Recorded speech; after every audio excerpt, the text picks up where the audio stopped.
नमस्कार दोस्तों, आज की इस वीडियो में हम बताएंगे भाग्य रेखा के बारे में। भाग्य रेखा भाग्य रेखा का फर्स्ट वीडियो रहेगा ये, क्योंकि अगर एक ही वीडियो बनाएंगे तो कम से कम आधे घंटे का वीडियो बन जाएगा। क्योंकि पूरी चीज़ जब तक समझ में आएगी कि रेखा कहाँ तक जाएगी, किस क्षेत्र में जाती है, ये जो बने हुए हैं, जो ग्रहों के जो क्षेत्र बने हुए उन क्षेत्र में कौन से क्षेत्र में जाती है तो क्या फल होता है, और क्षेत्र के आगे जाती है तो क्या फल होता है, पीछे रहती है तो क्या फल होता है, बीच में कटती है तो क्या फल होता है। इस तरीके से सब चीज़ें होंगी। तो आज स्टार्ट करेंगे कि मणिबंध से यहाँ से प्रारंभ होकर के और इस रेखा का प्रारूप सीधा सीधा तो लगभग यही होता है, इस तरीके से। ठीक है, मध्यमा की साइड में ये रेखा जाती है और इस रेखा को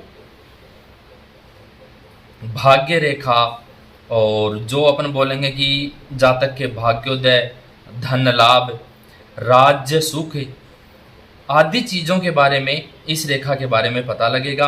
अब ये रेखा कुछ लोगों के यहाँ तक होती है, कुछ के यहाँ तक होती है, कुछ के यहाँ तक होती है। तो उस सब रेखाओं का अलग अलग मत होता है कि ये रेखा आपके हाथ में क्या जाहिर कर रही है और क्या दर्शा रही है। इसी चीज़ को देखने के लिए, और हम अगर शुरू से देखें, अब कुछ लोग कहेंगे कि बहुत से लोगों के यहाँ तक भी रेखा है। ऐसी कुछ नहीं है कि यहाँ तक अगर रेखा है तो वो सही नहीं है, क्योंकि ये जो क्षेत्र है, राहु क्षेत्र के अंदर आकर के ये रेखा रुकती है तो इसका क्या प्रभाव होता है। इस रेखा को 5 भागों में बांटा गया है। छोटी रेखा, बड़ी अर्थात लंबी रेखा, और कुछ हाथों में मोटी भी होती है। ये रेखा बहुत ज़्यादा मोटी होती है, मेरे हाथ में भी देख सकते हो आप, ये रेखा यहाँ से है। अब मेरे हाथ में यहाँ भी निशान लगा, यहाँ भी लगा, तो इस सब का अलग अलग मत होगा। एकदम पतली रेखा जैसे मेरे पतली बनी हुई है, और तिल चिन्ह युक्त रेखा भी होती है। बहुत से हाथों के अंदर तिल मिलेंगे इस रेखा के, ज्येष्ठ रेखा के ऊपर, तो उन सब का एक अलग मत होता है। अब यह रेखा मणिबंध से यहाँ से निकल करके अगर अंगूठे की ओर आती है, बहुत से लोगों के इस तरीके से ये घूम जाती है। ठीक है, तो यह रेखा राज्याश्रय प्राप्त करने वाली तथा राज्य सुख देने वाली होती है। और यदि यह रेखा यहाँ से इस तरीके से तर्जनी जो अंगुली है इसकी ओर आती है तो स्नातक, राज्य मंत्री अथवा राजा होने का संकेत देती है। और लगभग हाथों में ये मध्यमा जो अंगुली है, जो मैंने रेखा बना रखी है, इस साइड में जाती है ये। तो इसका मतलब होता है कि यशस्वी, सेनानायक, धर्माचार्य अथवा कोई प्रसिद्ध व्यक्ति जिसको एरिया के अंदर काफ़ी लोग जानते हो इस तरीके से। और कुछ हाथों में ये रेखा इस तरीके से अनामिका की साइड में भी चली जाती है। तो अनामिका की साइड में अगर ये रेखा जाती है तो धन, वाहन, संपन्न, प्रतिष्ठित पुरुष होता है। और अगर ये सबसे अंत वाली अंगुली कनिष्ठा की ओर अगर ये जाती है तो अत्यंत प्रतिष्ठित एवं महायशस्वी पुरुष होता है। अब देखो, एक ही वीडियो अगर इसका बनाएंगे तो बहुत बड़ा वीडियो हो जाता है, तो मैं अभी इसमें बताता हूँ आपको। अब इसका ये भी देखा जाए कि मणिबंध से, यहाँ से मणिबंध से निकल करके, और बहुत से हाथों में 3 रेखाएं निकलती हैं। मेरे हाथ में 2 रेखाएं निकली हैं, एक ये इधर गई और एक ये गई। ये सब रेखाओं का वो होगा। अगर 3 रेखाएं निकलती हैं तो ऐसा जातक राजा के जैसे होता है, मतलब एक राज करने वाला बहुत से लोगों के ऊपर, इस तरीके के। क्योंकि राजा चीज़ तो आजकल चलती नहीं है, लेकिन एक ये हो गया कि बड़ा पदाधिकारी इस तरीके से होता है। अगर मणिबंध से 4 रेखाएं निकलकर और चारों अंगुलियों की तरफ इधर उधर चली गई, या 3 अंगुलियों की तरफ निकल गई, मतलब 4 रेखाएं अगर निकलती हैं तो वह बहुत बड़ा सेनापति या बहुत बड़ा उच्च अधिकारी या फिर बहुत से मनुष्यों पर नियंत्रण करने वाला तथा अत्यंत भाग्यशाली माना जाता है। अब कुछ पुराणों के अनुसार अगर देखा जाए तो यह रेखा अपने उद्गम स्थान पर जीवन रेखा के साथ मिली हुई होती है। जीवन रेखा के आगे आपको बताएंगे जीवन रेखा कौन सी होती है। ठीक है, इसके बाद में मध्य में अगर कुछ चिन्ह होता है जो बीच में यहाँ पे होते हैं तो वो भी धन के संकेत देते हैं। ऐसी रेखा को धात्री कहा जाता है, जिसके बीच के अंदर चिन्ह होते हैं। कोई भी अलग प्रकार से इस तरीके से भी चिन्ह हो जाता है, या कुछ क्रॉस का चिन्ह हो जाता है, इसी तरीके से। अब कुछ जो विद्वान हैं उनके अनुसार ये जो है भाग्य रेखा, इसका उद्गम स्थान मतलब ये कहीं से भी प्रारंभ हो सकती है।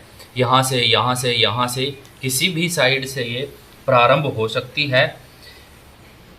और मणिबंध की पहली रेखा से आरंभ, अगर ये मणिबंध से, यहीं से अगर ये प्रारंभ होती है और हृदय रेखा से मिल करके समाप्त हो जाती है। बहुत सी जगह क्या है, यहाँ से हृदय रेखा निकलती है, जो ये वाली है कनिष्ठा की तरफ से, इस रेखा के पास में आकर के ये रेखा समाप्त हो जाती है।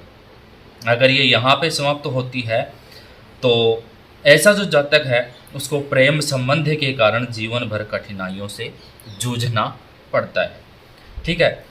इसके बाद में मणिबंध से निकल करके अगर मध्यमा जो अंगुली है, इससे शनि क्षेत्र जो है मध्यमा बीच वाली अंगुली, इसकी साइड में अगर आती है, तीसरे जो पर्व है यहाँ तक ठेठ तक अगर पहुँच जाती है, इस पर्व तक नीचे तक, तो उसके जीवन में भाग्य से संबंधित बहुत ज़्यादा उलट फेर होते रहते हैं।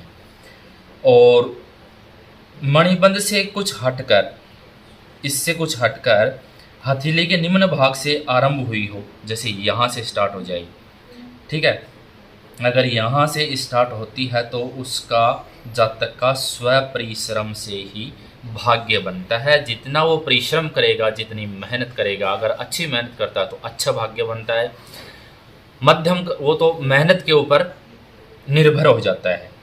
यदि चंद्र क्षेत्र से, ये हो गया अपने चंद्र क्षेत्र, अगर यहाँ से निकल करके प्रथम मंगल क्षेत्र पर समाप्त हो जाती है, जैसे बहुत सी जगह क्या होती है, यहाँ से इस जगह से मतलब निकल करके और इस तरीके से मंगल क्षेत्र पर ये आकर के और रुक जाती है, तो इसका मतलब होता है कि विपरीत सेक्स की सहायता से भाग्यो उन्नति होती है।